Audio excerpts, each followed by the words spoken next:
Hello everyone and welcome back to a new video. In this video, I'm going to show you guys how you can fix something went wrong on OneDrive. So if you guys want to learn how to do it, just follow the steps that I'm going to show you. As you can see guys, I'm right now on my desktop on my computer. So the first thing that you need to do guys is open the File Explorer. If you don't find this right here, just go to your start menu and then go ahead and type File Explorer. Once you find it, go ahead and click on open. And then you're going to be right here in this window. Once you're here, as you can see, guys, just go to the left side of your screen. And then here you're going to find all of these sections. You're going to find the home section, gallery, OneDrive, and so on.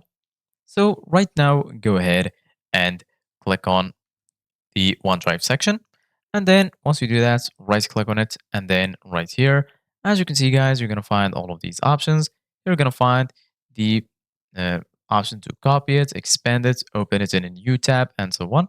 And then here in the bottom, you're going to find always keep on this device, free of space. And lastly, here, you're going to find OneDrive. Right here, you're going to find view online, settings, and folder color. Go ahead and click on settings. And then once you do that right here, as you can see guys, you're going to find all of the settings related to OneDrive.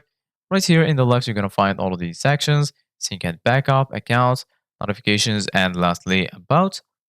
So first of all, make sure that your account is linked. If not, go ahead and click on link. You're going to find it right here. And then go to sync and backup. And then here you're going to find backup important PC folders to OneDrive. Backup your desktop, documents, and pictures folder to OneDrive so they're protected and available on other devices. Go ahead and click on Manage Backup. And then once you do that right here, as you can see, guys, you're going to find the option to enable backup for documents, pictures, desktop, music, and videos. So if you find them already enabled, go ahead and disable them. Then click on Save Changes.